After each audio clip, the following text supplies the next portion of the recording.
Lionel Messi tolak tawaran pertama perpanjangan kontrak PSG, faktor gaji jadi alasan. Mega bintang Paris Saint-Germain, Lionel Messi, telah menolak tawaran pertama perpanjangan kontrak dari Les Parisiens. Kontrak pemain berjulukan La Pilga tersebut akan berakhir pada tanggal 30 Juni tahun 2023. Di tengah ketidakpastian masa depannya, pemilik 7 Ballon d'Or ini dihubungkan dengan sejumlah klub.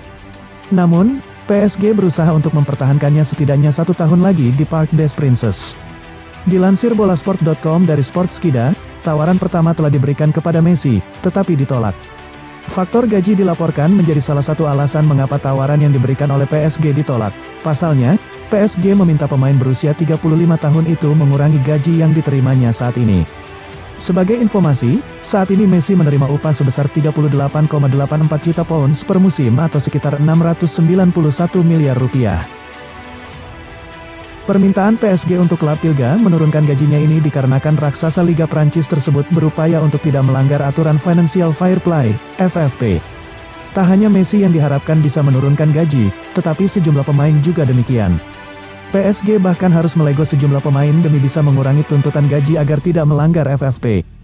Pada musim 2022-2023, Messi memang mengalami kebangkitan setelah di musim lalu sulit unjuk gigi menyusul kepindahannya ke PSG dari Barcelona.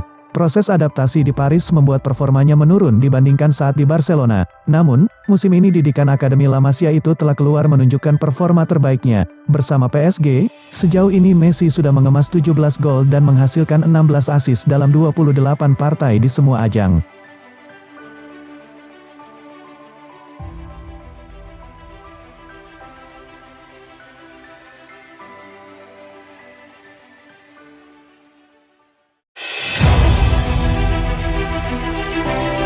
Lionel Messi ke MLS, Komisaris Don Garber mengatakan pendekatan di luar kotak diperlukan untuk mewujudkan transfer Inter Miami. Komisaris MLS Don Garber telah mengungkapkan bahwa Liga siap untuk fleksibel dalam upaya membawa Lionel Messi ke Amerika Serikat. Messi telah dikaitkan dengan kepindahan blockbuster ke MLS, dan dalam sebuah wawancara dengan The Athletic, Garber mengatakan Liga terbuka untuk menjajaki kemungkinan menyusun paket keuangan yang akan memungkinkan Inter Miami untuk menandatangani superstar Argentina itu. Aturan batas gaji MLS yang ketat berarti bahwa kesepakatan apapun akan membutuhkan pemikiran inventif yang mirip dengan kesepakatan terobosan yang membawa David Beckham ke La Galaxy pada 2007. Garber memberitahu The Athletic, Anda mungkin sedang berhadapan dengan pemain paling spesial dalam sejarah permainan. Jadi, ketika ada desas-desus tentang dia terhubung ke Miami, itu bagus. Dan jika itu bisa terjadi, itu akan terjadi hebat untuk MLS. Itu akan luar biasa untuk Messi dan keluarganya. Dan seperti semuanya dengan kami mencoba untuk menjalankan setiap peluang. Jika kami memiliki kesempatan untuk melakukan itu akan berada di luar kotak. Kita harus menyusun kesepakatan yang akan memberinya kompensasi dengan cara yang dia dan keluarganya harapkan. Apa itu? Sejujurnya, kita tidak tahu hari ini, tapi dia mungkin tidak akan menjadi uang alokasi yang ditargetkan pemain. Messi, yang kontraknya dengan Paris Saint-Germain akan berakhir musim panas ini, masih tampil di level yang sangat tinggi dan baru-baru ini terpilih sebagai pemain terbaik dunia sekali lagi. Jika dia memutuskan untuk meninggalkan ibu kota Prancis, pasti akan ada banyak minat, tetapi gajinya yang besar menjadi tantangan bagi klub manapun yang ingin mendaratkannya dan mematuhi peraturan Financial Fair Play.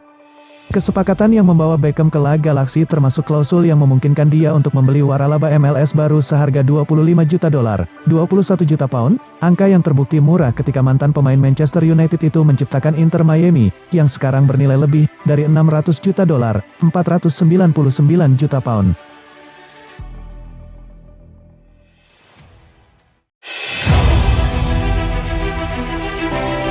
Luis Suarez ungkap percakapan dengan Neymar sebelum transfer PSG. Luis Suarez mengungkapkan dia berusaha meyakinkan mantan rekan setimnya di Barcelona Neymar untuk tidak bergabung dengan Paris Saint-Germain pada 2017.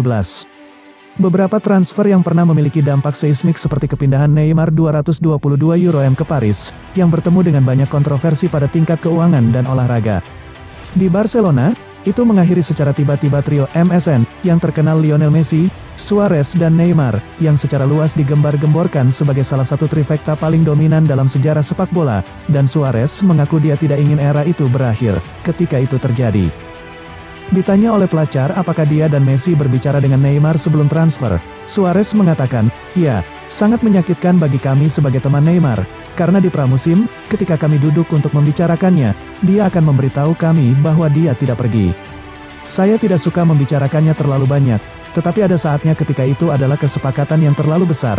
Jadi kami berbicara dengan Neymar dan berkata, "Ney, jika kamu ingin memenangkan segalanya, tetaplah di sini bersama kami." Dia akan mendengarkan kami dan berkata, "Ya, saya ingin tinggal." Tapi dia memiliki semua lingkungan yang terkadang sulit dikendalikan. Kami, sebagai teman, menyarankan dia untuk tetap tinggal, tapi itu keputusannya, keputusan keluarganya. Kami berkata, "Neymar, Inggris lebih baik, Manchester City, sepak bola akan lebih baik di sana. Prancis." Kami kemudian memahami bahwa sepak bola Prancis telah berkembang pesat, tetapi pada saat itu, kami mengatakan hal terbaik baginya adalah bertahan. Jadi ketika dia membuat keputusan, itu mengejutkan kami karena dia sangat penting dan akan sulit untuk menggantikannya, pemain seperti dia.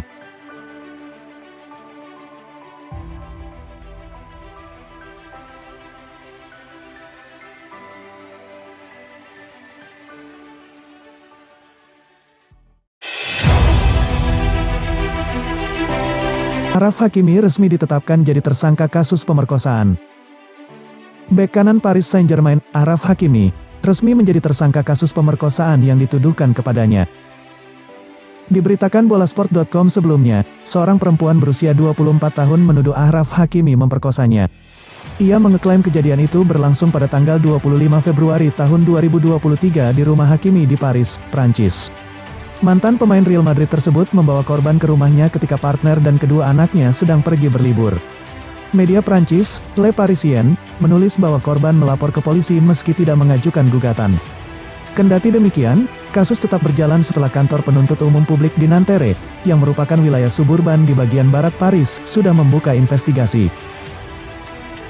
Berita yang dinukil bolasport.com dari ESPN menyebutkan Hakimi sudah menghadapi pertanyaan penyidik pada Kamis, tanggal 2 Maret tahun 2023. Dia lalu ditetapkan sebagai tersangka dan sekarang berada dalam pengawasan hukum. Aturan hukum di Prancis menyebutkan bahwa penetapan awal artinya pihak penyidik punya alasan mencurigai adanya tindak kejahatan. Namun, pihak berwenang punya waktu lebih untuk menginvestigasi lebih lanjut sebelum memutuskan apakah kasus ini akan dibawa ke pengadilan atau tidak.